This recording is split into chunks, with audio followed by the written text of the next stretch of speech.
माता की बोलो भारत माता की वंदे वंदे ವೇದಿಕೆ ಮೇಲೆ ಉಪಸ್ಥಿತರಿರುವಂತಹ ಹಿರಿಯರೇ ಹಾಗೂ ಅಖಂಡ ಭಾರತ ಸಂಕಲ್ಪ ದಿನದ ಸಂಘಟಕರೇ ಹಾಗೂ ಇಲ್ಲಿ ಸೇರಿರತಕ್ಕಂತಹ ಎಲ್ಲ ಹಿರಿಯರೇ ಮತ್ತು ಸಾರ್ವಜನಿಕ ಮಿತ್ರರೇ, ದಿಕ್ಸೂಚಿ ಭಾಷಣ ಅಂತ ಹೇಳಿದ್ರು. ನಾನು ದಿಕ್ಸೂಚಿ ಭಾಷಣ ಮಾಡುವಷ್ಟು ದೊಡ್ಡವನಲ್ಲ ಅಂತ ನಾನು ಅಂದ್ಕೊಂಡಿದ್ದೀನಿ. ಯಾಕಂದ್ರೆ ಅಕ್ಷರವನ್ನ ಕಲಿಸಿರ್ತಕ್ಕಂಥ ಶಾರದೆಯ ಮಡಿಲಲ್ಲಿ ನಾನಿದ್ದೇನೆ. ಸಂಘಟನೆಯ ಪಾಠವನ್ನ ಕಲಿತಿರ್ತಂತಹ, ಸಂಘಟನೆಗೆ ಇದೇ ರಸ್ತೆಗಳಲ್ಲಿ ಧ್ವಜವನ್ನ ಕಟ್ಟಿ ಒಬ್ಬ ಕಾರ್ಯಕರ್ತನಾಗಿ ನಿಮ್ಮ ಮುಂದೆ ಕೆಲವೊಂದು ವಿಚಾರಗಳನ್ನ ಪ್ರಸ್ತುತಪಡಿಸ್ತಾ ಇದ್ದೇನೆ. ಈ ದಿನ ನಾವು ಅಖಂಡ ಭಾರತ ಸಂಕಲ್ಪ ದಿನವನ್ನ ಆಚರಣೆಯನ್ನ ಮಾಡ್ತಾ ಇದ್ದೀವಿ. ಇದರ ಉದ್ದೇಶ ಏನು ಅಂತ ಹೇಳಿದ್ರೆ, ಆಗಸ್ಟ್ 15, 1947ರಲ್ಲಿ ಭಾರತಕ್ಕೆ ಸ್ವಾತಂತ್ರ್ಯ ಲಭಿಸಿತು. ಭಾರತ ದೇಶದ ಸ್ವತಂತ್ರ ಸಂಗ್ರಾಮ ಅಂತ ಹೇಳಿದ್ರೆ ಅದು ಯಾವುದೋ ಒಬ್ಬ ವ್ಯಕ್ತಿಯ ಅಥವಾ ಯಾವುದೋ ಒಂದು ದಶಕದ ಹೋರಾಟ ಅಲ್ಲ. ಭಾರತದ ಸ್ವತಂತ್ರ ಹೋರಾಟ ಅಂತ ಹೇಳಿದ್ರೆ ಒಂದು ಸುದೀರ್ಘವಾಗಿರ್ತಕ್ಕಂಥ ಒಂದು ಹೋರಾಟ. ಅದು ಶತಶತಮಾನಗಳು ಈ ದೇಶದಲ್ಲಿ ನಡೆದಿರ್ತಕ್ಕಂಥ ಹೋರಾಟ.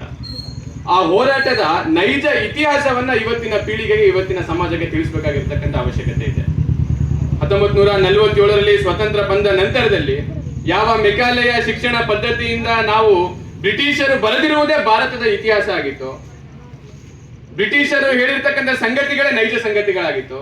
ಅಂತಹ ಸಂದರ್ಭದಲ್ಲಿ ನೈಜ ಇತಿಹಾಸ ಏನು, ಭಾರತದ ಕ್ಷಾತ್ರ ಪರಂಪರೆ ಏನು ಅಂತಕ್ಕಂಥ ವಿಚಾರವನ್ನ ಇಂದಿನ ಪೀಳಿಗೆಗೆ ತಿಳಿಸ್ತಕ್ಕಂಥ ಕೆಲಸ, ಗೊತ್ತಿರ್ತಕ್ಕಂಥ ನಾವೆಲ್ಲರೂ ಒಂದು ಅವಲೋಕನವನ್ನ ಮಾಡ್ತಕ್ಕಂಥ ಸುಸಂದರ್ಭದ ಒಂದು ಗಳಿಗೆ ಅಖಂಡ ಭಾರತ ಸಂಕಲ್ಪ ದಿನ. ಸ್ನೇಹಿತರೆ, ಪ್ರಪಂಚದಲ್ಲಿ ಅನೇಕ ಸಂಸ್ಕೃತಿಗಳನ್ನ ನಾವು ಕಂಡಿದ್ದೀವಿ. ಅದು ಮೆಸೊಪೊಟೋಮಿಯಾ ಸಂಸ್ಕೃತಿ ಇರ್ಬೋದು, ಗ್ರೀಕ್ ಸಂಸ್ಕೃತಿ ಇರ್ಬೋದು, ಅಥವಾ ಈಜಿಪ್ಟಿನ ನಾಗರಿಕತೆ ಇರ್ಬೋದು. ಅವೆಲ್ಲವೂ ಕೂಡ ಇವತ್ತಿನ ಸಮಾಜದಲ್ಲಿ ಅಥವಾ ಇವತ್ತಿನ ವಿಶ್ವದಲ್ಲಿ ಇದೆಯಾ ಕೇಳಿದ್ರೆ ಇಲ್ಲ, ಎಲ್ಲವೂ ನಶಿಸಿ ಹೋಗಿದೆ. ಆದ್ರೆ ಸುದೀರ್ಘವಾಗಿರತಕ್ಕಂಥ ಒಂದು ಹೋರಾಟದ ಫಲವಾಗಿ 700 ವರ್ಷಗಳ ಕಾಲ ಇಸ್ಲಾಮಿನ ಆಕ್ರಮಣ ಭಾರತ ದೇಶದಲ್ಲಿ ಆಗಿದ್ರು, ಅಥವಾ 300 ವರ್ಷಗಳ ಕಾಲ ಬ್ರಿಟಿಷರು ಭಾರತದ ಆಕ್ರಮಣವನ್ನು ಮಾಡಿದ್ರು ಕೂಡ ಇವತ್ತು ಭಾರತ ಭಾರತವಾಗಿದೆ. ಇಸ್ಲಾಂ ಒಂದು ಕೈನಲ್ಲಿ ಖಡ್ಗ, ಒಂದು ಕೈನಲ್ಲಿ ಕುರಾನ್ ಅನ್ನ ಇಟ್ಕೊಂಡು ಇಡೀ ವಿಶ್ವವನ್ನ ಇಸ್ಲಾಮೀಕರಣ ಮಾಡಬೇಕು ಅಂತಕ್ಕಂಥ ಯುದ್ಧವನ್ನ ಸಾರಿ ಭಸ್ಮಾಸುರ ಕೈ ಇಟ್ಟಲ್ಲೆಲ್ಲ ಭಸ್ಮ. ಹಾಗೆ ಇಸ್ಲಾಂ ಯಾವ ದೇಶಕ್ಕೆ ಪ್ರವೇಶವನ್ನ ಮಾಡುತ್ತೋ ಅಲ್ಲಿಯ ಸಂಸ್ಕೃತಿ ನಾಶ ಆಯಿತು, ಅಲ್ಲಿಯ ಭಾಷೆ ನಾಶ ಆಯಿತು, ಅಲ್ಲಿಯ ತನ್ನವನ್ನ ಕಳ್ಕೊಂಡಂತ ಸಂಗತಿ ಇದೆ. ಅದೇ ರೀತಿ ಕ್ರೈಸ್ತ ಸಮುದಾಯ ಇರ್ಬೋದು.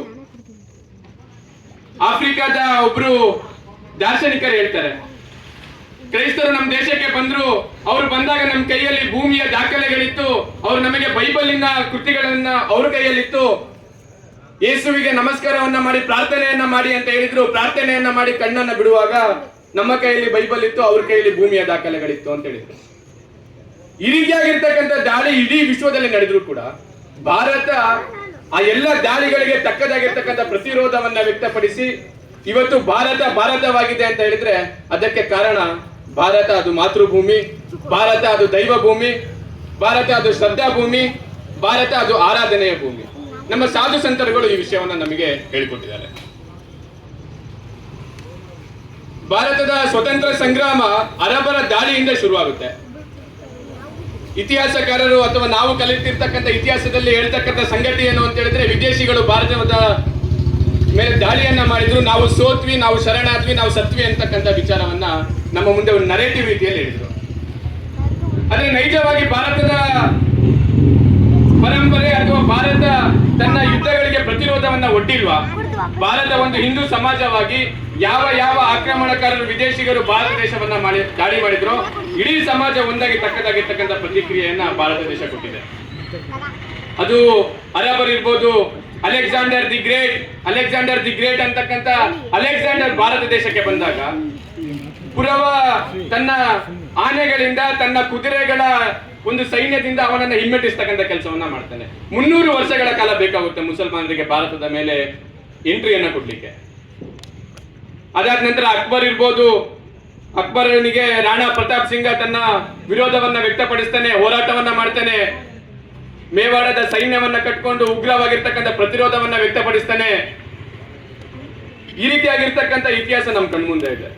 ಅಂದಿನ ಇಸ್ಲಾಮೀಕರಣದ ದಾಳಿ ಯಾವ ರೀತಿಯಾಗಿತ್ತು ಅಂತ ಹೇಳಿದ್ರೆ, ಅಕ್ಬರ್ ಒಂದ್ ಕಡೆ ತಾನು ಎಷ್ಟು ಕಾಫಿರರನ್ನ ಕೊಂದೆ ಅನ್ನುವುದನ್ನ ಲೆಕ್ಕ ಇಡುವ ಕಾರಣಕ್ಕೆ, ಹೇಗೆ ಲೆಕ್ಕ ಇಡೋದು, ಜನಸಂಖ್ಯೆ ಲೆಕ್ಕ ಸಿಗ್ತಾ ಇಲ್ಲ, ಹಾಗಾಗಿ ಯಾವ ರಜಪೂತರ ಹತ್ಯೆಯನ್ನ ಮಾಡಿದರೆ ಆ ಎಲ್ಲ ವ್ಯಕ್ತಿಗಳ ಜನಿವಾರವನ್ನ ಒಂದು ಕಡೆ ತಗೊಂಡು ಬಂದು ಹಾಕಿ ಅದು ಎಷ್ಟು ಕೆಜಿ ಇದೆ ಅಂತಕ್ಕಂಥ ಆಧಾರದ ಮೇಲೆ ಇಷ್ಟು ಜನ ಕಾಫಿರನ್ನ ನಾನು ಕೊಂದೆ ಅನ್ನತಕ್ಕಂಥ ದಾಖಲೆಯನ್ನ ಅಕ್ಬರ್ ಮಾಡ್ತಾನೆ. ಅದು ಸೋಮನಾಥದ ದೇವಾಲಯ ಇರ್ಬೋದು. ಸೋಮನಾಥದ ದೇವಾಲಯದ ಮೇಲೆ ಗಜ್ನಿ ಆಕ್ರಮಣ ಮಾಡಿರ್ತಕ್ಕಂಥ ಸಂದರ್ಭದಲ್ಲಿ 50,000 ಜನ ಅಂದಿನ ಹಿಂದೂ ಸಮಾಜ ಪ್ರತಿರೋಧವನ್ನ ವ್ಯಕ್ತಪಡಿಸುತ್ತೆ. ರಜಪೂತ್ ಮನೆತನದ ರಾಣಿ ಪದ್ಮಿನಿ ಇರ್ಬೋದು, ಪದ್ಮಾವತಿ ಇರ್ಬೋದು, ಮಹಿಳೆಯಾಗಿ ಯಾರು ನಮ್ಮ ಮೇಲೆ ಆಕ್ರಮಣವನ್ನ ಮಾಡಿದರೆ ಅವರಿಗೆ ತಕ್ಕದಾಗಿರ್ತಕ್ಕಂಥ ಪ್ರತಿಕ್ರಿಯೆಯನ್ನ ನೀಡಬೇಕು ಅಂತೇಳಿ ಸ್ವಾಭಿಮಾನ, ನಾನು ಶತ್ರು ಪರವಾಗಿಲ್ಲ, ನಾನು ಸೋಲ್ಬಾರ್ದು ಅಂತೇಳಿ ಆತ್ಮಹತ್ಯೆ ಆ ಒಂದು ಚಿತೆ ಕುಂಡಕ್ಕೆ ಪ್ರಾಣವನ್ನು ಅರ್ಪಣೆ ಮಾಡಿರ್ತಕ್ಕಂಥದ್ದು ಕೂಡ ಇದೆ.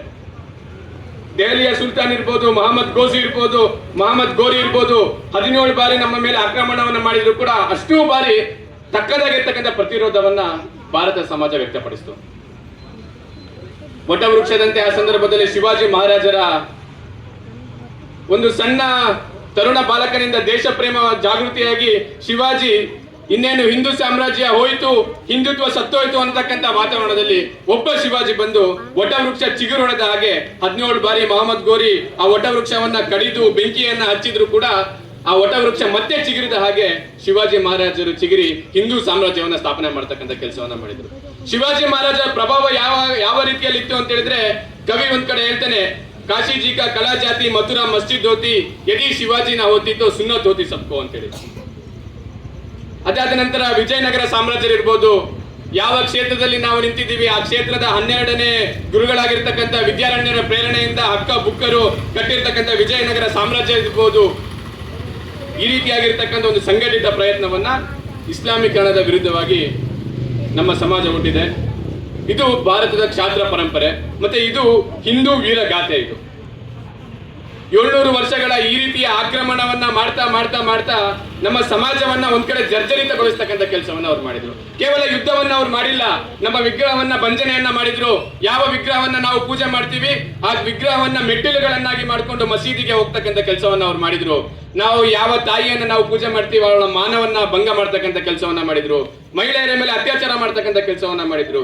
ಈ ರೀತಿಯಾಗಿರ್ತಕ್ಕಂಥ ವಿಕೃತಿ ಸಮಾಜದ ಮೇಲೆ ದಾಳಿಯನ್ನ ಮಾಡಿದ್ದಾಗ ಒಂದು ಸಮಾಜ ವಿಚಲಿತವಾಗಿರ್ತಕ್ಕಂಥ ಪರಿಸ್ಥಿತಿ ನಿರ್ಮಾಣ ಆಯಿತು. 700 ವರ್ಷಗಳ ಪ್ರತಿರೋಧ, ಹೋರಾಟ, ಯುದ್ಧ, ಎಲ್ಲ ಕಡೆ ಯುದ್ಧ ಮಾಡಿ ಹಿಂದೂ ಸಮಾಜ ಒಂದು ಸಣ್ಣ ಗ್ಯಾಪಿನ ಅವಶ್ಯಕತೆ ಇತ್ತು. ಅದರ ಲಾಭವನ್ನು ಪಡ್ಕೊಂಡು ಬ್ರಿಟಿಷರು ಮತ್ತೆ ನಮ್ಮ ದೇಶದ ಮೇಲೆ ಆಕ್ರಮಣವನ್ನು ಮಾಡಿದರು. ಭಾರತದ ಇತಿಹಾಸ, ಭಾರತದ ಕ್ಷಾತ್ರ ಪರಂಪರೆಯನ್ನ ಗಮನಿಸಿರ್ತಕ್ಕಂಥ ಬ್ರಿಟಿಷರಿಗೆ ಗೊತ್ತಾಯ್ತು, ಸಾಹಸದಿಂದ ನಾವು ಹಿಂದೂ ಸಾಮ್ರಾಜ್ಯವನ್ನ ಆಳ್ವಿಕೆ ಮಾಡ್ಲಿಕ್ಕೆ ಸಾಧ್ಯ ಇಲ್ಲ, ಪರಾಕ್ರಮದಿಂದ ಮಾಡ್ಲಿಕ್ಕೆ ಸಾಧ್ಯ ಇಲ್ಲ, ಶೌರ್ಯದಿಂದ ಮಾಡ್ಲಿಕ್ಕೆ ಸಾಧ್ಯ ಇಲ್ಲ, ನಾವು ಕುತಂತ್ರವನ್ನ ಬಳಸಬೇಕು ಅಂತೇಳಿ ನಮ್ಮ ಯಾವ ಸಂಸ್ಕೃತಿ ಇದೆ ಅಥವಾ ಯಾವ ಶಿಕ್ಷಣ ಇದೆ ಅದರ ಮೂಲಕ್ಕೆ ಒಂದು ಹೊಡೆತವನ್ನ ಮಾಡ್ತಕ್ಕಂಥ ಕೆಲಸವನ್ನ, ಆಘಾತವನ್ನ ಮಾಡ್ತಕ್ಕಂಥ ಕೆಲಸವನ್ನ ಅವ್ರು ಮಾಡಿದ್ರು. ಮ್ಯಾಕ್ಸ್ ಮುಲ್ಲರ್ ಅವನು ಮೂಲತಃ ಜರ್ಮನಿಯ ವ್ಯಕ್ತಿ, ಸಂಬಳಕ್ಕೋಸ್ಕರ ಇಂಗ್ಲೆಂಡಿಗೆ ಕೆಲಸ ಮಾಡ್ತಕ್ಕಂಥ ವ್ಯಕ್ತಿ. ಅವನು ಭಾರತ ದೇಶಕ್ಕೆ ಬಂದು ಇಲ್ಲಿಯ ವೇದ ಪುರಾಣ, ಇಲ್ಲಿಯ ಸಂಸ್ಕೃತವನ್ನ ಕೇವಲ 1 ವರ್ಷ 2 ವರ್ಷಗಳಲ್ಲಿ ಸಂಸ್ಕೃತವನ್ನ ಕಲಿತು ಅದರ ಭಾಷಾಂತರ ಮಾಡ್ತಕ್ಕಂಥ ಕೆಲಸವನ್ನ ಮಾಡ್ತಾನೆ. ಅದನ್ನ ಮಾಡ್ತಾ ಅವನು ಹೇಳ್ತಾನೆ, ಯಾವ ಹಿಂದೂ ಸಮಾಜದ ಬುದ್ಧಿವಂತ ಜನರಿದ್ದಾರೆ ನಮ್ಮ ಶಿಕ್ಷಣದ ಪ್ರಭಾವವಾಗಿ ಅವರು ಕೇವಲ ಮೈಬಣ್ಣದಿಂದ ಮಾತ್ರ ಭಾರತೀಯರಾಗಿ ಕಾಣಿಸ್ತಾರೆ, ಅವರ ಯೋಚನೆಯಲ್ಲಿ ಬ್ರಿಟಿಷರಾಗಿರ್ತಾರೆ, ಅವರ ಮಾನಸಿಕತೆಯಲ್ಲಿ ಬ್ರಿಟಿಷರಾಗಿರ್ತಾರೆ, ಅವರ ವ್ಯವಹಾರದಲ್ಲಿ ಬ್ರಿಟಿಷರಾಗಿರ್ತಾರೆ ಅಂತಕ್ಕಂಥ ಸಂಗತಿಯನ್ನ ಅಂದಿನ ಸಂದರ್ಭದಲ್ಲಿ ತಿಳಿಸ್ಕೊಟ್ಟಿದ್ದ. ಈ ರೀತಿಯಾಗಿರ್ತಕ್ಕಂಥ ಸಾಂಸ್ಕೃತಿಕ ಆಘಾತ ಏನಾಯ್ತು, ಈ ಆಘಾತದ ಜೊತೆಗೆ ಹಲವಾರು ನರೇಟಿವ್ಗಳನ್ನ ಬಿಲ್ಡ್ ಮಾಡ್ಲಿಕ್ಕೆ ಶುರು ಮಾಡಿದ್ರು. ದೇಶವನ್ನ ತುಂಡು ಮಾಡಬೇಕು, ನಾವು ಇವತ್ತು ಯಾವ ಅಖಂಡ ಭಾರತ ಸಂಕಲ್ಪ ದಿನಾಚರಣೆಯನ್ನ ನಾವು ಆಚರಣೆಯನ್ನ ಮಾಡ್ತಾ ಇದ್ದೀವಿ, ಇದು ಭಾರತ ದೇಶದ ಕಟ್ಟಕಡೆಯ ವಿಭಜನೆ. ಮೊದಲಿಗೆ ವಿಭಜನೆ ಆಗಿರ್ತಕ್ಕಂಥದ್ದು ಅಫ್ಘಾನಿಸ್ತಾನ, ಆಮೇಲೆ ನೇಪಾಳ, ಭೂತಾನ್, ಶ್ರೀಲಂಕಾ, ಟಿಬೆಟ್, ಈ ರೀತಿಯಾಗಿರ್ತಕ್ಕಂಥ ದೇಶಗಳು ಹಂತವಾಗಿ ಡಿವೈಡ್ ಅಂಡ್ ರೂಲ್ ಮಾಡ್ತಕ್ಕಂಥ ಕೆಲಸವನ್ನ ಅಂದಿನ ಬ್ರಿಟಿಷ್ ಸರ್ಕಾರ ಮಾಡ್ತಾರೆ. ಆದ್ರೆ ಬ್ರಿಟಿಷರ ಹೋರಾಟಕ್ಕೆ ಕೂಡ ಭಾರತ ಮಾತೆಯ ತರುಣ ಪುತ್ರರು ಒಂದು ಉಗ್ರವಾಗಿರ್ತಕ್ಕಂಥ ಪ್ರತಿರೋಧವನ್ನ ವ್ಯಕ್ತಪಡಿಸಿದ್ರು.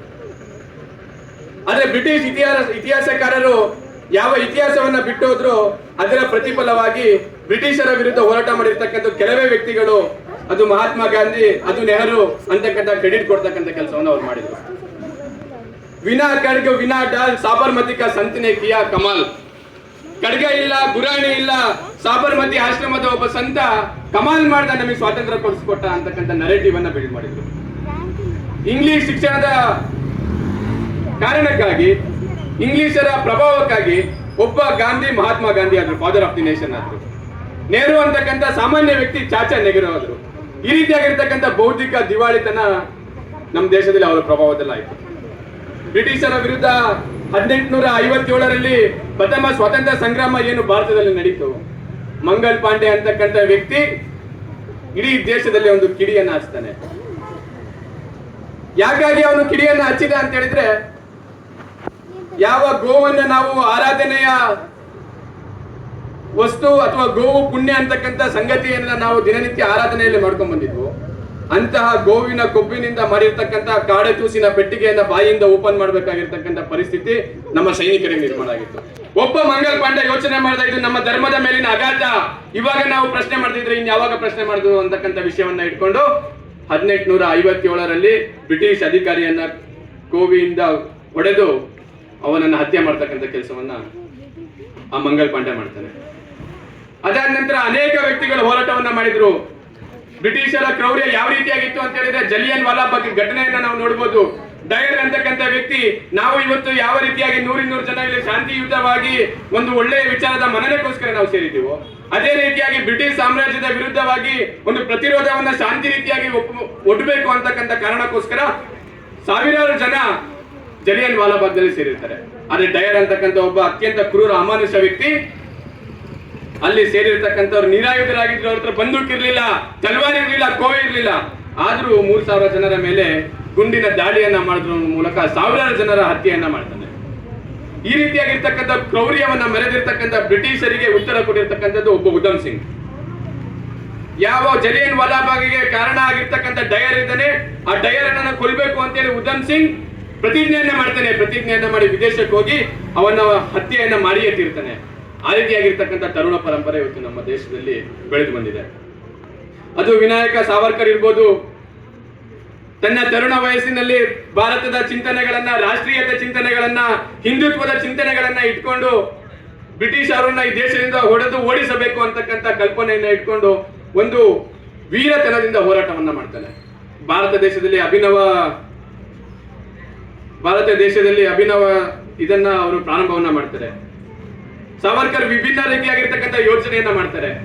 ಯಾವ ಕಾನೂನಿನ ಮೂಲಕ ಇವತ್ತು ನಮ್ಮನ್ನ ಹರಿತಾ ಇದ್ದಾರೆ ಬ್ರಿಟಿಷರು, ಆ ಕಾನೂನಲ್ಲಿ ಏನಿದೆ ಅಂತಕ್ಕಂಥ ವಿಚಾರವನ್ನ ಇವತ್ತು ನಾನು ತಿಳ್ಕೊಬೇಕು, ಅದನ್ನ ತಿಳ್ಕೊಂಡು ಅದರ ಮೂಲಕ ತಿರುಗುಬಾಣವನ್ನ ನಾನು ಬ್ರಿಟಿಷರಿಗೆ ಹೂಡಬೇಕು ಅಂತೇಳಿ ಸಾವರ್ಕರ್ ಲಂಡನ್ಗೆ ಹೋಗ್ತಾರೆ. ಅಲ್ಲಿಯ ಕಾನೂನನ್ನ ಕಲೀಲಿಕ್ಕೆ ಹೋಗ್ತಾರೆ. ಅಲ್ಲಿ ಹೋಗಿರ್ತಕ್ಕಂಥ ಸಂದರ್ಭದಲ್ಲಿ ಕೂಡ ಲಂಡನ್ ನಲ್ಲಿ ಇಂಡಿಯಾ ಹೌಸ್ ಅಂತಕ್ಕಂಥ ಒಂದು ಕೇಂದ್ರವನ್ನ ನಿರ್ಮಾಣವನ್ನ ಮಾಡಿ ಯಾವೆಲ್ಲ ಭಾರತೀಯ ವಿದ್ಯಾರ್ಥಿಗಳು ಲಂಡನ್ನಿಗೆ ಓದಕ್ಕೆ ಬರ್ತಾರೆ ಅವರ ನಡುವೆ ದೇಶ ಪ್ರೇಮವನ್ನು ಜಾಗೃತಿ ಮಾಡ್ತಕ್ಕಂಥ ಕೆಲಸವನ್ನ ಮಾಡ್ತಾರೆ. ಮದನ್ ಲಾಲ್ ಡಿಂಗ್ರಾ ಅಂತಕ್ಕಂಥ ಒಬ್ಬ ಶೋಕಿಲ್ಲ ಅಲ್ಲ, ಹಣ ಇದೆ, ವಿದೇಶಕ್ಕೆ ಹೋಗಿ ನಾನು ಮೋಜು ಮಸ್ತಿಯನ್ನ ಮಾಡಬೇಕು, ಶಿಕ್ಷಣವನ್ನ ಪಡಿಬೇಕು ಅಂತಕ್ಕಂಥ ಮಾನಸಿಕತೆಯಿಂದ ಅಂತ ಹೇಳಿರ್ತಾನೆ.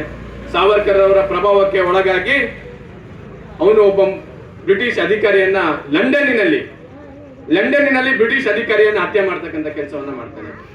ಆ ಒಂದು ಹತ್ಯೆ ಇಡೀ ಭಾರತ ದೇಶದಲ್ಲಿ ದೊಡ್ಡ ಕ್ರಾಂತಿಯಾಗಿ ಮಾಡುತ್ತೆ.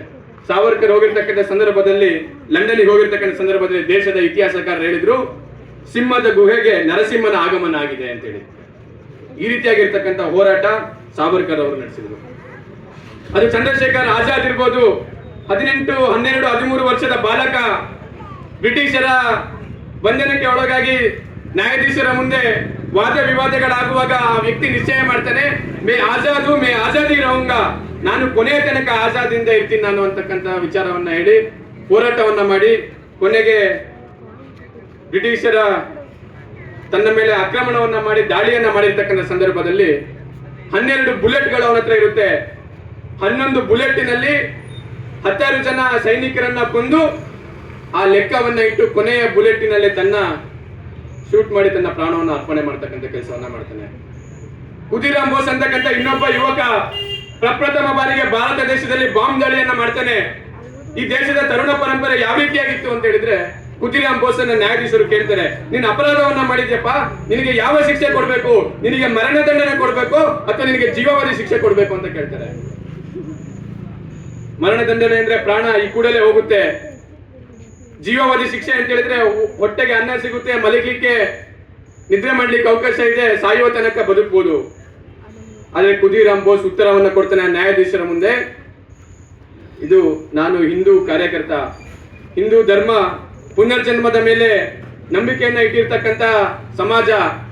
ನೀವು ನನಗೆ ಬೇಗ ಮರಣದಂಡನೆ ಶಿಕ್ಷೆಯನ್ನ ಕೊಡಿ, ನಾನು ಬೇಗ ಪ್ರಾಣವನ್ನು ಅರ್ಪಣೆ ಮಾಡ್ತೀನಿ, ನಾನು ಮತ್ತೆ ಹುಟ್ಟಿ ಮತ್ತೆ ಭಾರತಕ್ಕೋಸ್ಕರ ಸೇವೆಯನ್ನ ಮಾಡ್ತೀನಿ ಅಂತಕ್ಕಂಥ ಮಾತನ್ನ ಖುದಿರಾಮ್ ಬೋಸ್ ಹೇಳ್ತಾನೆ. ಈ ರೀತಿಯಾಗಿರ್ತಕ್ಕಂಥ ಸ್ವಾತಂತ್ರ್ಯ ಹೋರಾಟಕ್ಕೆ ಸುಮಾರು 6 ಲಕ್ಷಕ್ಕಿಂತ ಹೆಚ್ಚು ಜನ ತರುಣರು ತಮ್ಮ ಪ್ರಾಣವನ್ನ ಅರ್ಪಣೆಯನ್ನ ಮಾಡಿದ್ದಾರೆ. ಅದರ ಮೂಲಕ ಭಾರತಕ್ಕೆ ಸ್ವಾತಂತ್ರ್ಯ ಲಭಿಸಿತು.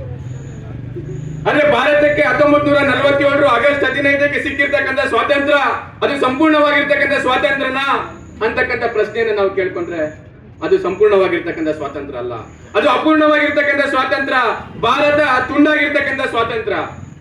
ಹಾಗಾದ್ರೆ ಈ ಸ್ವಾತಂತ್ರ್ಯದ ಸಂದರ್ಭದಲ್ಲಿ ದೇಶ ವಿಭಜನೆ ದುರಂತ ಕಥೆಗೆ ಕಾರಣ ಯಾರು? ಈ ದೇಶ ವಿಭಜನೆಯ ದುರಂತ ಕಥೆಗೆ ಕಾರಣ ಯಾರು ಅಂತಕ್ಕಂಥದ್ದನ್ನ ನಾವು ನೋಡಿದ್ರೆ ಅದು ಮೊಹಮ್ಮದ್ ಅಲಿ ಜಿನ್ನಾ, ಅದು ಕಾಂಗ್ರೆಸ್ ಪಾರ್ಟಿ, ಅದು ಜವಾಹರ್ಲಾಲ್ ನೆಹರು ಅಂತಕ್ಕಂಥ ಉತ್ತರಗಳು ಇವತ್ತು ಇತಿಹಾಸದ ಮುಂದೆ ನಮ್ಮ ಕಣ್ಮುಂದೆ ಇದೆ.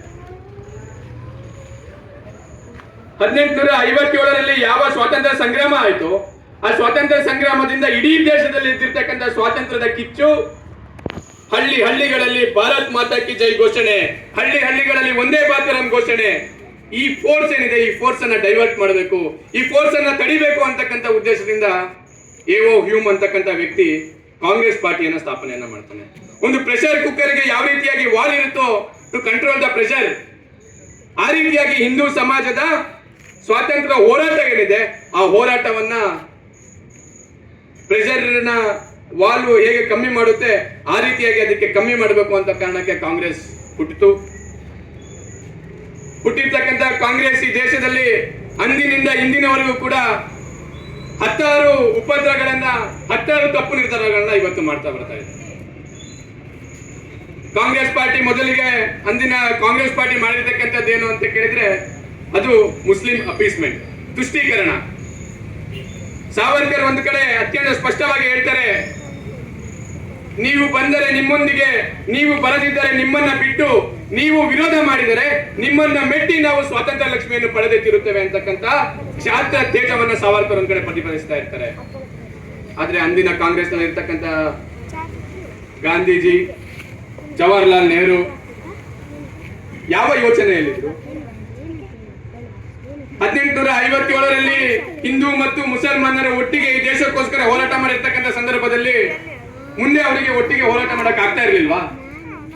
ಹಿಂದೂ ಮುಸಲ್ಮಾನರ ಒಟ್ಟಿಗೆ ಹೋರಾಟ ಮಾಡಕ್ ಆಗ್ತಾ ಇರ್ಲಿಲ್ವಾ? ಆದ್ರೆ ಬ್ರಿಟಿಷರಿಗೆ ಈ ಫೋರ್ಸ್ ಅನ್ನ ತಡಿಬೇಕಿತ್ತು.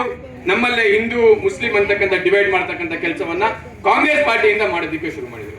ಅದಕ್ಕೆ ಸರಿಯಾಗಿ ಮಹಾತ್ಮ ಗಾಂಧಿ ಆಗಿ ನೆಹರು ಅವರಿಗೆ ಸಿಕ್ಕಿದ್ರು. ಇಂಗ್ಲಿಷ್ ನಲ್ಲಿ ಒಂದು ಮಾತಿದೆ, less knowledge is always dangerous ಅಂತ. ಅಂದ್ರೆ ಅಲ್ಪ ಜ್ಞಾನ ಯಾವತ್ತಿಗೂ ಕೂಡ ಅತ್ಯಂತ ಕೆಟ್ಟ ಸಂಗತಿ ಅಂತೇಳಿ. ಯಾಕೆಂತ ಹೇಳಿದ್ರೆ ಬಾಲಗಂಗಾಧರ್ ತಿಲಕರು, ಭಗತ್ ಸಿಂಗ್, ರಾಜ್ಗುರು, ಚಂದ್ರಶೇಖರ್, ಸುಭಾಷ್ ಚಂದ್ರ ಬೋಸ್ ಎಲ್ಲರೂ ಕೂಡ ತಮ್ಮ ತರುಣ ವಯಸ್ಸಿನಲ್ಲಿ ಸ್ವಾತಂತ್ರ್ಯಕ್ಕೋಸ್ಕರ ಹೋರಾಟವನ್ನ ಮಾಡಿದ್ರು.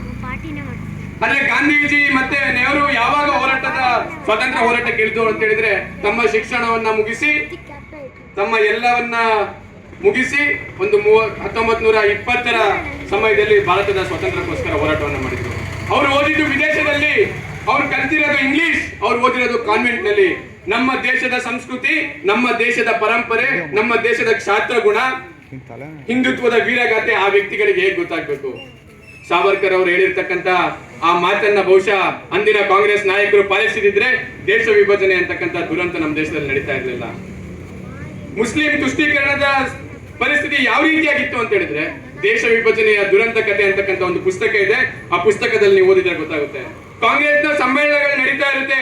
ಕಾಂಗ್ರೆಸ್ಸಿನ ಸಮ್ಮೇಳನಗಳು ನಡೆಯುವಾಗ ಹಿಂದೂಗಳಿಗೆ 30 ರೂಪಾಯಿ ಶುಲ್ಕ ಇರುತ್ತೆ. ಅದೇ ಅವರು ಮುಸಲ್ಮಾನರಾಗಿದ್ದರೆ ಅವರಿಗೆ ಶುಲ್ಕ ಇರಲ್ಲ, ಫ್ರೀ. ಊಟದ ನಂತರ ಅವರಿಗೆ ವಸತಿಗೆ ಪ್ರತ್ಯೇಕವಾಗಿರ್ತಕ್ಕಂಥ ಹೈವೇ ವ್ಯವಸ್ಥೆ ಮುಸಲ್ಮಾನರಿಗೆ ಇರುತ್ತೆ, ಆದ್ರೆ ಹಿಂದೂಗಳಿಗೆ ವ್ಯವಸ್ಥೆ ಇರಲ್ಲ. ಹಿಂದೂಗಳಿಗೆ ಮಲಗಲಿಕ್ಕೆ ವ್ಯವಸ್ಥೆ ಇರಲ್ಲ, ಆದ್ರೆ ಮುಸಲ್ಮಾನರಿಗೆ ಮಲಗಲಿಕ್ಕೆ ವ್ಯವಸ್ಥೆ ಇರುತ್ತೆ. ಈ ರೀತಿಯಾಗಿರ್ತಕ್ಕಂಥ ಎಲ್ಲೋ ಮುಸಲ್ಮಾನರು ಬ್ರಿಟಿಷರ ಕಡೆ ವಾಲ್ ಬಿಡ್ತಾರೆ, ಅವ್ರು ಬಂದಿಲ್ಲ ನಮ್ಮೊಟ್ಟಿಗೆ ಅಂತ ಹೇಳಿದ್ರೆ ಅವರು ಸ್ವತಂತ್ರ ನಮಗೆ ಕಳಿಸೋದು ಕಷ್ಟ ಆಗುತ್ತೆ ಅಂತಕ್ಕಂಥ ಒಂದು ವಿಚಿತ್ರವಾಗಿರ್ತಕ್ಕಂಥ ಸಂಗತಿಯನ್ನ ಇಟ್ಕೊಂಡು ಅವರು ಮುಸಲ್ಮಾನರಿಗೆ ಅತಿ ಹೆಚ್ಚು ಅಪೀಸ್ಮೆಂಟ್ ತುಷ್ಟೀಕರಣವನ್ನ ಮಾಡ್ತಕ್ಕಂಥ ಕೆಲಸವನ್ನ ಅವ್ರು ಮಾಡಿದ್ರು. ಅವರಿಗೆ ಪ್ರತ್ಯೇಕ ಮತಕ್ಷೇತ್ರವನ್ನು ಕೊಡ್ತಕ್ಕಂಥ ಕೆಲಸವನ್ನ ಮಾಡಿದ್ರು, ಪ್ರತ್ಯೇಕ ಸವಲತ್ತನ್ನ ಕೊಡ್ತಕ್ಕಂಥ ಕೆಲಸವನ್ನ ಮಾಡಿದ್ರು. ಇದು ಅವರಿಗೆ ಶಿಕ್ಷಣವನ್ನ ನೀಡುವ ಅಥವಾ ರಾಷ್ಟ್ರದ ಜಾಗೃತಿಯನ್ನ ಮಾಡುವ ಬದಲು ಒಂದು ಪ್ರತ್ಯೇಕತಾ ಮನೋಭಾವ ಆ ಮುಸಲ್ಮಾನ್ ಸಮುದಾಯದಲ್ಲಿ ಬೆಳೀತಕ್ಕಂಥ ಕೆಲಸವನ್ನ ಪರೋಕ್ಷವಾಗಿ ಕಾಂಗ್ರೆಸ್ ಪಾರ್ಟಿ ಅವತ್ತಿನ ನಾಯಕರಾಗಿರ್ತಕ್ಕಂಥ ಮಹಾತ್ಮ ಗಾಂಧೀಜಿ ಅಥವಾ ನೆಹರು ಅವರು ಮಾಡ್ತಕ್ಕಂಥ ಕೆಲಸವನ್ನ ಮಾಡಿದ್ರು. ಯಾವ ಮಟ್ಟದ ತುಷ್ಟೀಕರಣ ಇತ್ತು ಅಂತ ಹೇಳಿದ್ರೆ, ಖಿಲಾಫತ್ ಚಳವಳಿಯನ್ನು ನಾವೆಲ್ಲರೂ ಕೂಡ ಕೇಳಿದೀವಿ. ಎಲ್ಲೋ ಪರಕೀಯರ ದೇಶದಲ್ಲಿ ನಡೆದಿರ್ತಕ್ಕಂಥ ಖಿಲಾಫತ್ ಚಳವಳಿಗೂ ಭಾರತಕ್ಕೂ ಸಂಬಂಧ ಇರಲಿಲ್ಲ. ಆದರೆ ಇಂಟರ್ನ್ಯಾಷನಲ್ ಬ್ರಿಟಿಷರಿಗೆ ಖುಷಿ ಕೊಡತಕ್ಕಂಥ ಸಂಗತಿ ಆಗ್ಬೇಕು ಅಂತೇಳಿ ಮಹಾತ್ಮ ಗಾಂಧಿ ಖಿಲಾಫತ್ತಿಗೆ ಬೆಂಬಲ ಕೊಡ್ತಕ್ಕಂಥ ಕೆಲಸವನ್ನ ಮಾಡಿದ್ರು. ಮುಸಲ್ಮಾನರಿಗೆ ಖುಷಿ ಆಗುತ್ತೆ, ಅವರು ನಮ್ಮೊಟ್ಟಿಗೆ ಬರ್ತಾರೆ ಅಂತಕ್ಕಂಥ ಕಾರಣವನ್ನ ಇಟ್ಕೊಂಡು ಅವರಿಗೆ ಸಪೋರ್ಟ್ ಮಾಡ್ತಕ್ಕಂಥ ಕೆಲಸವನ್ನ ಅವ್ರು ಮಾಡಿದ್ರು. ಅದಕ್ಕೆ ಪ್ರತೀಕಾರವಾಗಿ ಕರ್ನಾಟಕದಲ್ಲಿ ಭಾರತದಲ್ಲಿ ಮೋಪ್ಲಾ ದಂಗೆ ಆಯಿತು. ಮೋಪ್ಲಾ ದಂಗೆಯಲ್ಲಿ 2-3 ಸಾವಿರ ಜನ ಹಿಂದೂಗಳ ಹತ್ಯೆ ಆಯಿತು, 20-25 ಸಾವಿರ ಜನ ಮತಾಂತರಗೊಂಡ್ರು. ಇದು ಹಿಂದೂ ಸಮಾಜ ಮುಸ್ಲಿಂ ಅಪೀಸ್ಮೆಂಟ್ಗೆ ಆ ಸಂದರ್ಭದಲ್ಲಿ ತೆತ್ತಿರ್ತಕ್ಕಂಥ ಬೆಲೆ. ಯಾವ ಹಿಂದೂ ಸಮಾಜ ಮತಾಂತರಗೊಂಡಿತ್ತು ಆ ಸಮಾಜವನ್ನ ಮತ್ತೆ ಗರ್ವಾಪಸಿ ಮಾಡಬೇಕು ಅಂತೇಳಿ ಸ್ವಾಮಿ ಶ್ರದ್ಧಾನಂದರು ಪ್ರಯತ್ನ ಮಾಡಿರ್ತಕ್ಕಂಥ ಸಂದರ್ಭದಲ್ಲಿ ಆ ಸ್ವಾಮಿ ನಂದರನ್ನ ಹತ್ಯೆ ಮಾಡ್ತಕ್ಕಂಥ ಕೆಲಸವನ್ನು ಒಬ್ಬ ಮುಸಲ್ಮಾನ್ ವ್ಯಕ್ತಿಯನ್ನ ಮಾಡ್ತಾನೆ. ಆ ಸಂದರ್ಭದಲ್ಲಿ ಮಹಾತ್ಮ ಗಾಂಧೀಜಿ ಅವರ ಘಟನೆಯನ್ನ ಖಂಡನೆ ಮಾಡೋದಿಲ್ಲ, ಬದಲಾಗಿ ಯಾವ ಮುಸಲ್ಮಾನ್ ವ್ಯಕ್ತಿ ಆ ಸ್ವಾಮಿ ಶ್ರದ್ಧಾನಂದರ ಕೊಲೆಗೆ ಕಾರಣ ಆಗಿರ್ತಾನೆ ಅವನು ನನ್ನ ಸಹೋದರ ಅಂತಕ್ಕಂಥ ಕೆಲಸವನ್ನ ಅವರು ಮಾಡ್ತಾರೆ. ಮೋಪ್ಲಾ ದಂಗೆ ಆಗಿರ್ತಕ್ಕಂಥ ಸಂದರ್ಭದಲ್ಲಿ ಅವ್ರು ಹೇಳ್ತಿದ್ರು, ಹಿಂದೂ ಅಂತ ಹೇಳಿದ್ರೆ ಹೇಡಿ ಅಂತಕ್ಕಂಥ ವಾದವನ್ನ ಅವರು ಹಿಂದೂ ಸಮಾಜದ ಮೇಲೆ ಇಟ್ಟಿದ್ರು. ಈ ರೀತಿಯಾಗಿರ್ತಕ್ಕಂಥ ಪ್ರತ್ಯೇಕತೆಯ ಮನೋಭಾವ ಬೆಳೆದ ಕಾರಣ ಮೊಹಮ್ಮದ್ ಅಲಿ ಜಿನ್ನನಿಗೆ ಒಂದು ಒಳ್ಳೆಯ ಸುವರ್ಣ ಅವಕಾಶ ಆಯಿತು. ನಾವು ಹಿಂದೂಗಳೊಟ್ಟಿಗೆ ಇರ್ಲಿಕ್ಕೆ ಸಾಧ್ಯ ಇಲ್ಲ, ಹಮ್ ಬಡೆ ಭಾಯಿಯೋಂ ಕೆ ಸಾಥ್ ನಾ ಹೋ ಸಕ್ತೆ, ಬಡೆ ದೊಡ್ಡ ಅಣ್ಣಂದಿರ ಜೊತೆ ನಾವು ಇರ್ಲಿಕ್ಕೆ ಸಾಧ್ಯ ಇಲ್ಲ, ಹಮಾರ ಹಿಸ್ಸಾ ಹಮ್ಕೋ ದೇದು, ನಮ್ಮ ಭೂಮಿಯನ್ನ ನಮಗೆ ಕೊಡಿ ಅಂತಕ್ಕಂಥ ವಾದವನ್ನ ಮೊಹಮ್ಮದ್ ಅಲಿ ಜಿನ್ನಾ ಭಾರತ ದೇಶದ ಮೇಲೆ ಇಟ್ಟು ಭಾರತ ಪಾಕಿಸ್ತಾನ ಎರಡು ಆಗುವ ಹಾಗೆ ಆಯಿತು.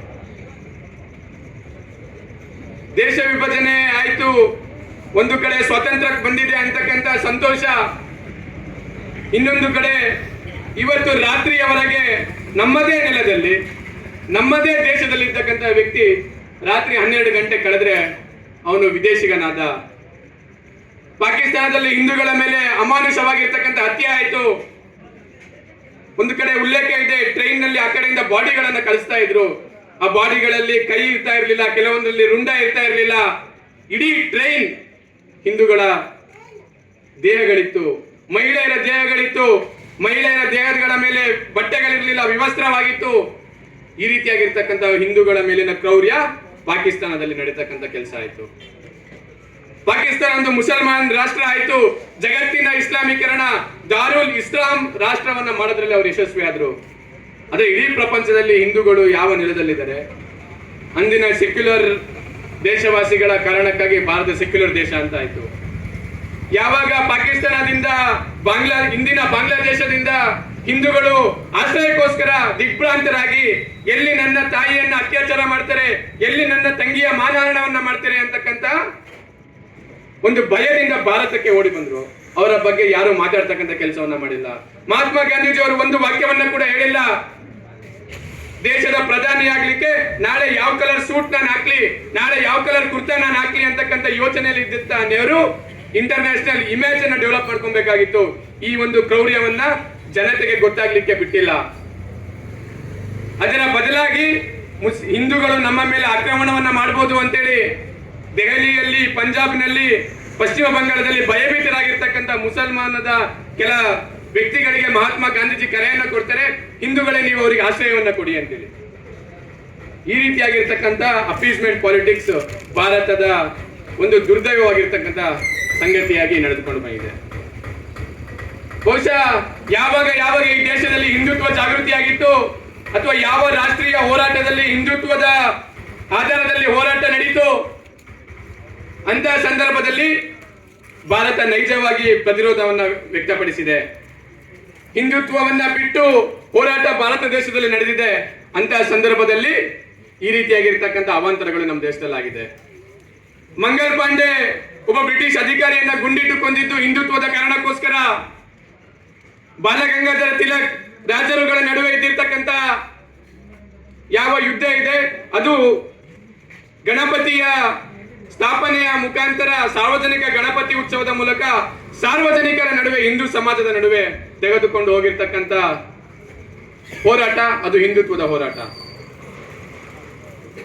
ಸಾವರ್ಕರ್ ಪ್ರತಿಪಾದಿಸಿರ್ತಕ್ಕಂಥ ಹೋರಾಟ ಅದು ಹಿಂದುತ್ವದ ಹೋರಾಟ. ಇದರ ಪರಿಣಾಮವಾಗಿ ಭಾರತದ ಸ್ವತಂತ್ರ ಹೋರಾಟ ಒಂದು ಸರಿಯಾದ ದಿಕ್ಕಿನಲ್ಲಿ ಹೋಗ್ತಾ ಇತ್ತು. ಆದರೆ ರಾಷ್ಟ್ರೀಯತೆ, ರಾಷ್ಟ್ರದ ಹಿತ, ಹಿಂದುತ್ವದ ಹಿತವನ್ನ ಮರೆತಿರ್ತಕ್ಕಂಥ ಕಾರಣ ಭಾರತ ವಿಭಜನೆ ಆಗ್ತಕ್ಕಂಥ ಕೆಲಸ ಅವತ್ತಾಯಿತು. ತುಷ್ಟೀಕರಣದ ಆ ಒಂದು ಮಹತ್ವ ಅಥವಾ ತುಷ್ಟೀಕರಣದ ನೀತಿಯನ್ನ ಇಂದಿನ ಸಮಾಜ ಕೂಡ ಪಾಲಿಸ್ಕೊಂಡ್ ಬರ್ತಾ ಇದೆ. ಸ್ವತಂತ್ರ ಬಂದ ನಂತರದಲ್ಲಿ ಆಯ್ತು ಪಾಕಿಸ್ತಾನ ನಾವು ಅವರಿಗೆ ಬಿಟ್ಕೊಟ್ವಿ, ಹಿಂದೂಗಳಿಗೆ ಹಿಂದೂಸ್ತಾನ್, ಮುಸಲ್ಮಾನರಿಗೆ ಪಾಕಿಸ್ತಾನ್ ಅಂತಕ್ಕಂಥ ಸಂಗತಿ ಏನಾಯ್ತು. ಆ ಸಂದರ್ಭದಲ್ಲಿ ಡಾಕ್ಟರ್ BR ಅಂಬೇಡ್ಕರ್ ಅವರು ಒಂದು ಸ್ಪಷ್ಟವಾಗಿರ್ತಕ್ಕಂಥ ನಿಲುವನ್ನ ವ್ಯಕ್ತಪಡಿಸಿದ್ರು. ಎಕ್ಸ್ಚೇಂಜ್ ಆಫ್ ಪಾಪ್ಯುಲೇಷನ್, ಧರ್ಮದ ಆಧಾರಕ್ಕೋಸ್ಕರ ಭಾರತ ವಿಭಜನೆ ಆಗಿದೆ ಅಂತ ಹೇಳಿದ್ರೆ ಇಲ್ಲಿರ್ತಕ್ಕಂಥ ಮುಸಲ್ಮಾನರು ಅಲ್ಲಿ ಹೋಗ್ಬೇಕು, ಅಲ್ಲಿರ್ತಕ್ಕಂಥ ಹಿಂದೂಗಳು ಭಾರತಕ್ಕೆ ಬರಬೇಕು ಅಂತಕ್ಕಂಥ ಥಿಯರಿಯನ್ನ ಡಾಕ್ಟರ್ BR ಅಂಬೇಡ್ಕರ್ ಅವರು ಪ್ರತಿಪಾದಿಸಿದ್ರು. ಆದ್ರೆ ಕಾಂಗ್ರೆಸ್ ಪಕ್ಷ ಅದನ್ನ ಪಾಲಿಸಿಲ್ಲ, ಅದನ್ನ ಕಸದ ಬುಟ್ಟಿಗೆ ಹಾಕ್ತಕ್ಕಂಥ ಕೆಲಸವನ್ನ ಕಾಂಗ್ರೆಸ್ ಸರ್ಕಾರ ಮಾಡಿತು. ಸ್ವತಂತ್ರ ಬಂದ ನಂತರದಲ್ಲಿ ಪಾಕಿಸ್ತಾನದ ತನ್ನ ಸಾಮ್ರಾಜ್ಯವನ್ನು ವಿಸ್ತರಣೆ ಮಾಡಬೇಕು ಅಂತಕ್ಕಂಥ ಒಂದು ದುರಾಲೋಚನೆ ಪರವಾಗಿ ನಾವು POKಯನ್ನ ಕಳೆದುಕೊಂಡ್ವಿ. ಪಾಕ್ ಆಕ್ಯುಪೈಡ್ ಕಾಶ್ಮೀರದ ನಿರ್ಮಾಣ ಆಗ್ತಕ್ಕಂಥ ಕೆಲಸ ಆಯ್ತು. ತುಂಬಾ ಹೊತ್ತು ಬೇಕಾಗಿಲ್ಲ, ಸ್ವತಂತ್ರ ಬಂದು ಕೆಲವೇ ತಿಂಗಳುಗಳಲ್ಲಿ ಪಾಕಿಸ್ತಾನ ಭಾರತದ ಮೇಲೆ ದಂಡೆತ್ತಿ ಬಂತು. ಭಾರತದ ಅಂದಿನ ಸೈನ್ಯ ಸರಿಯಾಗಿರ್ತಕ್ಕಂಥ ಪ್ರತಿರೋಧವನ್ನ ವ್ಯಕ್ತಪಡಿಸದೇ ಇದ್ದಿದ್ರೆ ಅವರ ಟಾರ್ಗೆಟ್ ಡೆಲ್ಲಿ, ಅವರ ಟಾರ್ಗೆಟ್ ಯಾವ ಇಂದಿನ ಬಾಂಗ್ಲಾದೇಶ ಇದೆ ಅಲ್ಲಿಗೆ ಒಂದು ನೇರ ರಸ್ತೆಯ ಮೂಲಕ ಸಂಪರ್ಕವನ್ನ ಸಾಧಿಸತಕ್ಕಂಥ ಕೆಲಸ ಆಗ್ಬೇಕು ಅಂತ ಹೇಳಿ ಆ ಗುರಿಯನ್ನ ಇಟ್ಕೊಂಡು ನಮ್ಮ ಮೇಲೆ ಆಕ್ರಮಣವನ್ನ ಮಾಡಿದ್ರು. ಆದ್ರೆ ವಿಫಲ ಆದ್ರು. ದೇಶ ವಿಭಜನೆಗೆ ತೆತ್ತ ಬೆಲೆ ಯಾವುದು ಅಂತ ಹೇಳಿದ್ರೆ ಪಾಕಿಸ್ತಾನ ಭಾರತದ ಮೇಲೆ 4 ಬಾರಿ ಯುದ್ಧವನ್ನ ಮಾಡಿತು. ಆದ್ರೆ 4 ಬಾರಿ ಸೋಲ್ತು, ಅದು ಬೇರೆ ವಿಷಯ. ಆದ್ರೆ ಆ ಸಂದರ್ಭದಲ್ಲಿ ಈ ದೇಶದ ಸೈನ್ಯದಲ್ಲಿರ್ತಕ್ಕಂಥ ಸೈನಿಕರು ಸಾವಿರಾರು ಜನ ತಮ್ಮ ಪ್ರಾಣವನ್ನ ಅರ್ಪಣೆ ಮಾಡ್ತಕ್ಕಂಥ ಕೆಲಸವನ್ನ ಮಾಡಿದ್ರು. ಯಾವ ಬಾರ್ಡರ್ ಫೋರ್ಸ್ ನಲ್ಲಿ ತಮ್ಮ ಗಡಿಯನ್ನ ಸೈನಿಕರು ಇಂದಿಗೂ ಕೂಡ ಕಾಯ್ತಾ ಇದ್ದಾರೆ. ಇಂದಿಗೂ ಕೂಡ ಕಾಶ್ಮೀರದಲ್ಲಿ ಬೆಳೆದಿರ್ತಕ್ಕಂಥ ಉಗ್ರವಾದ ಭಯೋತ್ಪಾದನೆಯ ಮೂಲ ಕಾರಣ ಯಾವುದು ಅಂತ ಹೇಳಿದ್ರೆ ಅದು ದೇಶ ವಿಭಜನೆ. ಈ ರೀತಿಯಾಗಿರ್ತಕ್ಕಂಥ ಸಂಗತಿಗಳು ದೇಶ ವಿಭಜನೆಯ ದುರಂತದ ಕಾರಣಕ್ಕೋಸ್ಕರ ನಮ್ಮ ದೇಶದಲ್ಲಿ ನಡೀತು. ಆದ್ರೆ ದೇಶ ವಿಭಜನೆಯ ದುರಂತದ ನಂತರದಲ್ಲಿ ಹಿಂದೂ ಸಮಾಜ ಒಗ್ಗಟ್ಟಾಗಿ ತನ್ನ ಪಾಠವನ್ನು ಕಲಿತಾ ಅಂತ ನಾವು ಅವಲೋಕನವನ್ನ ಮಾಡಿದ್ರೆ ಸ್ವತಂತ್ರ ಭಾರತದ ನಂತರದಲ್ಲೂ ಕೂಡ ಸೆಕ್ಯುಲರಿಸಮಿನ ಭ್ರಮೆಗೆ ಒಳಗಾಗಿ ಹಿಂದುತ್ವಕ್ಕೆ ಅಲ್ಲಿ ನೆಲೆ ಇಲ್ಲ ಅಂತಕ್ಕಂಥ ವಾತಾವರಣ ನಿರ್ಮಾಣ ಆಗ್ತಕ್ಕಂಥ ಕೆಲಸ ಆಯ್ತು. ಹಿಂದೂ ಅಂತ ಹೇಳಿದ್ರೆ ಅದು ಕೋಮುವಾದ, ನಾನೊಬ್ಬ ಮುಸಲ್ಮಾನ್ ಅಂತ ಹೇಳಿದ್ರೆ ಅದು ಜಾತ್ಯತೀತತೆ, ನಾನೊಬ್ಬ ಕ್ರಿಶ್ಚಿಯನ್ ಅಂತ ಹೇಳಿದ್ರೆ ಅದು ಜಾತ್ಯತೀತತೆ, ಆದ್ರೆ ನಾನೊಬ್ಬ ಹಿಂದೂ ಅಂತ ಹೇಳಿದ್ರೆ ಅದು ಕೋಮುವಾದ ಅಂತಕ್ಕಂಥ ಭ್ರಮೆಯನ್ನ ಒಂದು ನರೇಟಿವ್ ಅನ್ನ ಬಿಳಿ ಮಾಡ್ತಕ್ಕಂಥ ಕೆಲಸವನ್ನ ಇವರು ಮಾಡಿದ್ರು. ಮೈಸೂರಿನಲ್ಲಿ ಕಲಾಮಂದಿರದಲ್ಲಿ ಗೋಮಾಂಸವನ್ನ ಭಕ್ಷಣೆ ಮಾಡ್ತಕ್ಕಂಥದ್ದು ಮಾಡಿದ್ರೆ ಅದು ಉದಾರ ನೀತಿ, ಅದು ಜಾತ್ಯತೀತ ನೀತಿ, ಅದು ಒಂದು ಅಭಿವ್ಯಕ್ತಿ ಸ್ವಾತಂತ್ರ್ಯ. ಆದ್ರೆ ತಮಿಳುನಾಡಿನ ಪಕ್ಕದಲ್ಲಿ ಕಂಬಳ ನಡಿಬೇಕು ಅಂತ ಹೇಳಿದ್ರೆ ಅದು ಪ್ರಾಣಿ ಹಿಂಸೆ. ಈ ರೀತಿಯಾಗಿರ್ತಕ್ಕಂಥ ದ್ವಂದ್ವ ನೀತಿಗಳು ನಮ್ಮ ಸಮಾಜದಲ್ಲಿ ಸಮಾಜವನ್ನು ಒಡಿಬೇಕು ಅನ್ನುವ ಕಾರಣಕ್ಕೋಸ್ಕರ ನಮ್ಮ ದೇಶದಲ್ಲಿ ಮುನ್ನೆಲೆಗೆ ಬಂತು. ಅದಕ್ಕೆ ಸ್ಪಷ್ಟವಾಗಿರ್ತಕ್ಕಂಥ ಉದಾಹರಣೆ ಜವಾಹರ್ಲಾಲ್ ನೆಹರು ಯೂನಿವರ್ಸಿಟಿ. ಅಲ್ಲಿ ಮೊಳಗಿರ್ತಕ್ಕಂಥ ದೇಶ ವಿರೋಧಿ ಘೋಷಣೆಗಳು. ಯಾವ ಸಂಸತ್ತಿನ ಮೇಲೆ ದಾಳಿಯನ್ನ ಮಾಡಿರ್ತಾನೋ ಉಗ್ರವಾದಿ, ಅವನ ಪುಣ್ಯತಿಥಿಯನ್ನು ಆಚರಣೆ ಮಾಡ್ತಕ್ಕಂಥ ಸಂಸ್ಕೃತಿ ನಮ್ಮ ದೇಶದ, ನಮ್ಮ ಹಣದ, ನಮ್ಮ ನೀರನ್ನ, ನಮ್ಮ ಗಾಳಿಯನ್ನ ಕುಡಿದು ನಮ್ಮದೇ ಯೂನಿವರ್ಸಿಟಿಗಳಲ್ಲಿ ಮಾಡ್ತಕ್ಕಂಥ ಕೆಲಸವನ್ನ ಮಾಡಿದ್ರು. ಹಾಗಾಗಿ ಹಿಂದೂ ಸಮಾಜ ಇಂದು ಅತ್ಯಂತ ಜಾಗೃತವಾಗ್ತಕ್ಕಂಥ, ಅತ್ಯಂತ ಬಲಿಷ್ಠವಾಗಿರ್ತಕ್ಕಂಥ, ಅತ್ಯಂತ ಜಾಗೃತವಾಗಿರ್ತಕ್ಕಂಥ ರಾಷ್ಟ್ರೀಯ ಭಾವ ಇವತ್ತು ನಮ್ಮೆಲ್ಲರ ಮೇಲೆ ಅಥವಾ ನಮ್ಮ ಸಮಾಜದಲ್ಲಿ ಆಗ್ಬೇಕಾಗಿರ್ತಕ್ಕಂಥ ಅವಶ್ಯಕತೆ ಇದೆ. ಆದ್ರೆ ಈ ಮತಾಂಧತೆ ಇದು ನಮಗೆ ಅತ್ಯಂತ ಹೆಚ್ಚಿನ ಸವಾಲು. ಇತ್ತೀಚಿನ ಬಾಂಗ್ಲಾದೇಶದ ಘಟನೆ ಇರ್ಬೋದು, ಅಥವಾ 1990ರ 80ರ ದಶಕದಲ್ಲಿ ಕಾಶ್ಮೀರದಲ್ಲಿ ಆಗಿರ್ತಕ್ಕಂಥ ಪರಿಸ್ಥಿತಿ ಇರ್ಬೋದು. ನಮ್ಮದೇ ದೇಶದ ಕಾಶ್ಮೀರದಲ್ಲಿ ಹಿಂದೂಗಳಿಗೆ ನೆಲೆ ಇಲ್ಲ, ನೀವು ಉಳಿಬೇಕು ಅಂತ ಹೇಳಿದ್ರೆ ಮತಾಂತರರಾಗಿ ನಿಮ್ಮ ಹೆಂಗಸರು ಮಕ್ಕಳನ್ನ ಇಲ್ಲಿ ಬಿಟ್ಟು ನೀವು ಪ್ರಾಣವನ್ನ ಅರ್ಪಣೆ ಮಾಡಿ, ಇಲ್ಲ ಓಡೋಗಿ, ಇಲ್ಲ ನೀವು ಇಸ್ಲಾಂ ಅನ್ನ ಸ್ವೀಕರಿಸಿ ಅಂತಕ್ಕಂಥ ಆಪ್ಷನ್ ಅನ್ನ ಕೊಟ್ಟಿದ್ರು. ಕಾಶ್ಮೀರದಲ್ಲಿ ಆಗಿರ್ತಕ್ಕಂಥ ಘಟನೆ ನಮ್ಮ ಊರುಗಳಲ್ಲಿ ಅಥವಾ ಪಕ್ಕದ ಕೇರಳದಲ್ಲಿ, ಪಕ್ಕದ ಕಾಸರಗೋಡಿನಲ್ಲಿ, ಪಕ್ಕದ ಮಲಬಾರಿನಲ್ಲಿ ಆಗ್ಲಿಕ್ಕೆ ಬಹುಶಃ ಬಹಳ ದಿನಗಳು ದೂರ ಇಲ್ಲ ಅಂತ ಅನ್ಸುತ್ತೆ. ಇದು ನಾನು ಹೇಳ್ತಿರ್ತಕ್ಕಂಥ ಮಾತಲ್ಲ, NIA ಕೊಟ್ಟಿರ್ತಕ್ಕಂಥ ರಿಪೋರ್ಟ್ ಇದೆ. NIA ಕೊಟ್ಟಿರ್ತಕ್ಕಂಥ ರಿಪೋರ್ಟ್ ನಲ್ಲಿ 2040ಕ್ಕೆ ಮುಸಲ್ಮಾನರ ಪಾಪ್ಯುಲರ್ ಫ್ರಂಟ್ ಆಫ್ ಇಂಡಿಯಾದ ಅವರ ಅಜೆಂಡಾ ಏನಿದೆ ಅಥವಾ ಅವರ ಗುರಿ ಏನಿದೆ ಅಂತಕ್ಕಂಥದ್ದನ್ನ NIA ಇವತ್ತು ನಮಗೆ ಸ್ಪಷ್ಟವಾಗಿರ್ತಕ್ಕಂಥ ತಿಳಿಸ್ತಕ್ಕಂಥ ಕೆಲಸವನ್ನ ಮಾಡಿದೆ. ಅಸ್ಸಾಮಿನ ಮುಖ್ಯಮಂತ್ರಿ ಹಿಮಂತ ಬಿಸ್ವಾ ಶರ್ಮಾ, ಒಬ್ಬ ರಾಜ್ಯದ ಮುಖ್ಯಮಂತ್ರಿ ಹೇಳ್ತಾರೆ, ಒಂದು ಅನ್ಯಾಚುರಲ್ ಆಗಿ ಮುಸ್ಲಿಂ ಪಾಪ್ಯುಲೇಷನ್ ಇವತ್ತು ದೇಶದಲ್ಲಿ ಗ್ರೋತ್ ಆಗ್ತಾ ಇದೆ. This is threat for national security. ಇದು ದೇಶದ ಆಂತರಿಕ ಸಮಸ್ಯೆ ಆಗಿ ಇದು ನಿರ್ಮಾಣ ಆಗುತ್ತೆ ಅಂತಕ್ಕಂಥ ವಿಷಯವನ್ನ ಯಾರೋ ಒಬ್ಬ ಸಾಮಾನ್ಯ ಪ್ರಜೆ ಹೇಳ್ತಾ ಇಲ್ಲ, ಯಾರೋ ಒಬ್ಬ ಸಾಮಾನ್ಯವಾಗಿರ್ತಕ್ಕಂಥ ವ್ಯಕ್ತಿ ಹೇಳ್ತಾ ಇಲ್ಲ, ಒಬ್ಬ ದೇಶದ ರಾಜ್ಯದ ಮುಖ್ಯಮಂತ್ರಿ ಹೇಳ್ತಕ್ಕಂಥ ಕೆಲಸವನ್ನು ಅವ್ರು ಮಾಡಿದ್ದಾರೆ ಅಂದ್ರೆ ವಿಷಯದ ಗಂಭೀರತೆ ಆ ಮಟ್ಟಕ್ಕಿದೆ ಅಂತ ಹೇಳಿ ಇವತ್ತು ನನಗೆ ಅನ್ಸುತ್ತೆ. ಹಾಗಾಗಿ ಕಲಿಯುಗದಲ್ಲಿ ಶಕ್ತಿ ಯಾವುದಕ್ಕೆ ಅಂತ ಹೇಳಿದ್ರೆ ಸಂಘ ಶಕ್ತಿ ಕಲಿಯುಗೆ. ಭಗವಂತ ಯಾವಾಗ ಧರ್ಮ ಸಮಾಜ ಧರ್ಮದ ಹಾದಿಯನ್ನ ಬಿಟ್ಟು ಅಧರ್ಮದ ಕಡೆಗೆ ನಡೆಯುತ್ತೆ, ಅವಾಗ ನಾನು ಮತ್ತೆ ಹುಟ್ಟಿ ಬಂದು ಧರ್ಮವನ್ನ ಪ್ರತಿಷ್ಠಾಪನೆ ಮಾಡ್ತಕ್ಕಂಥ ಕೆಲಸವನ್ನ ನಾನು ಮಾಡ್ತೀನಿ ಅಂತಕ್ಕಂಥ ಸಂಗತಿಯನ್ನ ಭಗವಂತ ಭಗವದ್ಗೀತೆಯಲ್ಲಿ ಹೇಳಿದ್ದಾನೆ. ಆದರೆ ಕಲಿಯುಗದಲ್ಲಿ ಅದು ಸಂಘಟನೆಯ ರೂಪದಲ್ಲಿ ಇರುತ್ತೆ ಅಂತಕ್ಕಂಥ ಸಂಗತಿಯನ್ನ ನಾವೆಲ್ಲರೂ ಕೂಡ ಅರ್ಥ ಮಾಡ್ಕೊಬೇಕು. ಸಂಘಟನಾ ರಕ್ಷೆಯತೆ ರಾಷ್ಟ್ರಂ. ಈ ದೇಶ ಇವತ್ತು ರಕ್ಷಣೆ ಆಗ್ಬೇಕು, ನಮ್ಮ ಸಮಾಜ ಉಳಿಬೇಕು, ನಮ್ಮ ಕಲೆ ಉಳಿಬೇಕು, ನಮ್ಮ ಪೂಜಾ ಪದ್ಧತಿ ಉಳಿಬೇಕು, ನಮ್ಮ ದೇವರು ಉಳಿಬೇಕು, ನಮ್ಮ ಲಿಂಗ ಉಳಿಬೇಕು, ನಮ್ಮ ಕಲೆ ಉಳಿಬೇಕು, ಅಥವಾ ನಮ್ಮ ಪ್ರತಿಭೆ ಉಳಿಬೇಕು, ನಮ್ಮ ಮನೆ ಉಳಿಬೇಕು ಅಂತ ಹೇಳಿದ್ರೆ ಅದಕ್ಕೆ ಹಿಂದುತ್ವ ಈ ದೇಶದಲ್ಲಿ ಭದ್ರವಾಗಿರ್ಬೇಕು.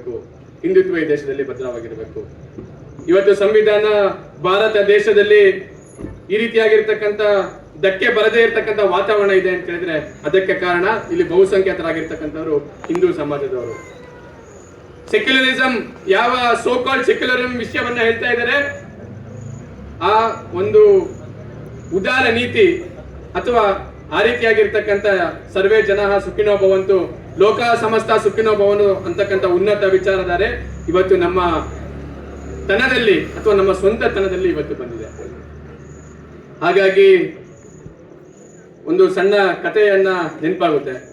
ಒಂದು ಬೆಟ್ಟಕ್ಕೆ ಒಬ್ಬ ಬಾಲಕ ಸೈಕಲ್ ನಲ್ಲಿ ಮೇಲೆ ತಳ್ಕೊಂಡು ಹೋಗ್ತಾ ಇರ್ತಾನೆ. ಅದೇ ಸಂದರ್ಭದಲ್ಲಿ ಆ ಬೆಟ್ಟದಿಂದ ಮೇಲ್ಗಡೆ ಒಬ್ಬ ಸೈಕಲ್ ನ ತಳ್ಕೊಂಡು ಕೆಳಗಡೆ ಬರ್ತಾ ಇರ್ತಾನೆ. ಕೆಳಗಡೆಯಿಂದ ಮೇಲೆ ಹೋಗ್ತಕ್ಕಂಥ ವ್ಯಕ್ತಿಗೆ ಆಶ್ಚರ್ಯ ಆಗುತ್ತೆ, ಯಾಕೆ ಸೈಕಲ್ ಅನ್ನು ನೀನು ಇಳಿಸ್ಕೊಂಡ್ ಬರ್ತಾ ಇದೀಯಾ, ಡೌನ್ ಅಲ್ಲಿ ನೀನು ಕುತ್ಕೊಂಡು ಹೋಗ್ಬೋದಲ್ಲ ಅಂತಕ್ಕಂಥ ಪ್ರಶ್ನೆಯನ್ನು ಅವನು ಮಾಡಿದಾಗ, ಇಲ್ಲ ಚಕ್ರದಲ್ಲಿ ಗಾಳಿ ಇಲ್ಲ ಅಂತಕ್ಕಂಥ ವಿಷಯವನ್ನು ಅವನು ಹೇಳ್ತಾನೆ. ಅಂದ್ರೆ ಸುತ್ತ ಗಾಳಿ ಇದ್ರೂ ಕೂಡ ಟ್ಯೂಬ್ ಅಲ್ಲಿ ಗಾಳಿ ಇದ್ರೆ ಮಾತ್ರ ಹೇಗೆ ಸೈಕಲ್ ಚಕ್ರ ಮುಂದೆ ಹೋಗುತ್ತೋ ಆ ರೀತಿಯಾಗಿ ಹಿಂದುತ್ವದ ವಾತಾವರಣ ಇವತ್ತು ಸುತ್ತ ಇರ್ಬೋದು. ಬೋಲೋ ಭಾರತ್ ಮಾತಾಕ್ಕೆ ಜೈ ಅಂತ ಘೋಷಣೆಯನ್ನ ಕೂಗ್ಬೋದು, ಜೈ ಶ್ರೀರಾಮ್ ಅಂತಕ್ಕಂಥ ಘೋಷಣೆಯನ್ನ ಕೂಗ್ಬೋದು. ವರ್ಷದಲ್ಲಿ 4-5 ಬಾರಿ ಈ ರೀತಿಯಾಗಿರ್ತಕ್ಕಂಥ ಸಮಾವೇಶವನ್ನ ಮಾಡ್ಬೋದು, ಒಂದು ಉಂತರವಾಗಿರ್ತಕ್ಕಂಥ ವಾತಾವರಣ ನಿರ್ಮಾಣ ಮಾಡ್ಬೋದು. ಆದ್ರೆ ನನ್ನ ಒಳಗಡೆ ಆ ಚಕ್ರದ ಗಾಳಿ ಇದ್ರೆ ಮಾತ್ರ ಹೇಗೆ ಸೈಕಲ್ ಚಕ್ರ ಮುಂದೆ ಹೋಗುತ್ತೋ ಆ ರೀತಿಯಾಗಿ ನನ್ನ ದಿನನಿತ್ಯದ ಸ್ವಭಾವದಲ್ಲಿ ಸಂಘಟನಾತ್ಮಕವಾಗಿ ಎಷ್ಟು ಸಮಯವನ್ನು ನಾನು ಸಮಾಜಕ್ಕೆ ಕೊಡ್ತಾ ಇದ್ದೀನಿ, ಹಿಂದೂ ವಿಚಾರಗಳನ್ನ ನಾನು ಎಷ್ಟು ಪಾಲನೆಯನ್ನ ಮಾಡ್ತಾ ಇದ್ದೀನಿ. ನಾವು ಮುಂದೆ ಇರ್ತಕ್ಕಂಥ ಸವಾಲುಗಳ ಬಗ್ಗೆ ಮಾತಾಡಿದ್ವಿ.